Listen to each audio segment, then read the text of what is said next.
Helo pawb a croeso I Teyrnas y Teulu.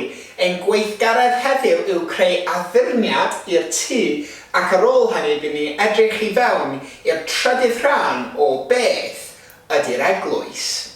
Felly ar gyfer wneud y crefft yma bydd angen papur gwyn, cerdyn neu papur lliwiau gwahanol, beiro neu fel tip D, pensil, glud, siswrn, pren mesur a llinyn.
Dros yr wythnos diwetha, dyn ni wedi bod yn dysgu am yr eglwys.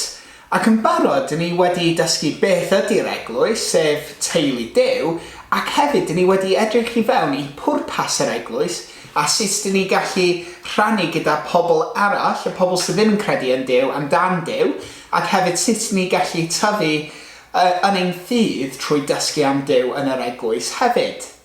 Wel, heddiw dwi am edrych yn mwy I fewn I teulu yr eglwys, a dwi am edrych I fewn I pam mae'n pwysig bod ni'n cyfarfod fel teulu'r eglwys. Mewn Hebreaid, sef llyfr yn y Beibl, mae Paul yn dweud hwn amdan yr eglwys. A gadewch I ni feddwl am ffyrdd annog ein gilydd I ddangos cariad a gwneud daioni. Mae'n bwysig ein bod yn dal ati I gyfarfod ein gilydd. Mae rhai pobl wedi stopio gwneud hynny. Dylen ni annog a rhybuddio'n gilydd drwy'r adeg, yn arbennig am fod Iesu'n dod yn ôl I farnu yn fuan. Iawn, yn y darn yma, mae Paul yn sôn am 3 peth gwahanol am y pwysigrwydd o dod at ein gilydd a cyfarfod fel teulu yr eglwys. Mae'n ddangos cariad Duw a gwneud daioni.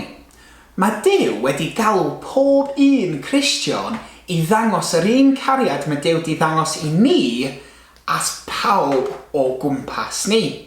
Felly, trwy cyfarfod fel o eglwys y cyfarfod gyda'n gilydd, dyn ni gallu ddangos y cariad yna a gwneud daioni.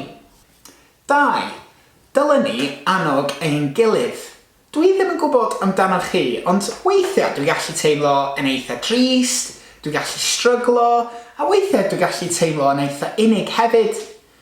A trwy cyfarfod fel eglwys, dyn ni gallu gwneud ffrindiau dda, dyn ni gallu annog ein gilydd, a dyn ni gallu helpu ein gilydd trwy ein taith Cristnogol. Ac trydydd, dylen ni rybuddio ein gilydd hefyd. Mae'n pwysig iawn i annog ein gilydd. Ac hefyd mae'n pwysig iawn i rybuddio'n gilydd. Mae lot o pobl gallu cael eu temtio i wneud pethau drwg. A trwy rybuddio nhw, dyn ni gallu helpu nhw cadw i ffwrdd o wneud y peth drwg yna. Weithiau, dyn ni gallu edrych at rybuddio rhywun fel rhywbeth drwg. Ond, os ti'n meddwl am y peth, os ni'n rybuddio rhywun, mae'n ddangos bod ni'n trio gofalu am y person yna, ac os ni'n caru rhywun, dyn ni eisiau gofalu am y pobl, felly trwy rybuddio, dyn ni'n gallu ddangos y cariad tuag atyn nhw. Ac hefyd, mae'n cadw nhw, a cadw ni, os mae rhywun yn rybuddio ni, mae'n cadw ni i ffwrdd o wneud, cael ein temtio i wneud y pethau drwg yn erbyn Duw, y pethau dyn ni'n galw pechodau.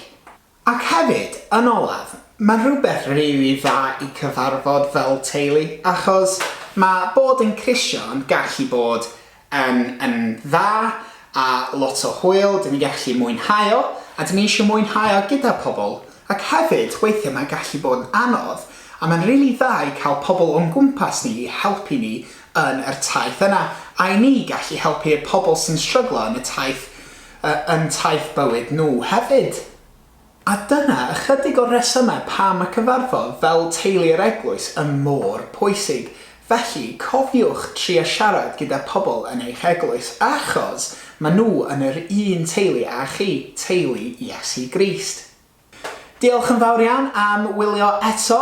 Mwynhewch y crefft a na i weld chi wythnos nesaf. Diolch yn fawr iawn. Tara!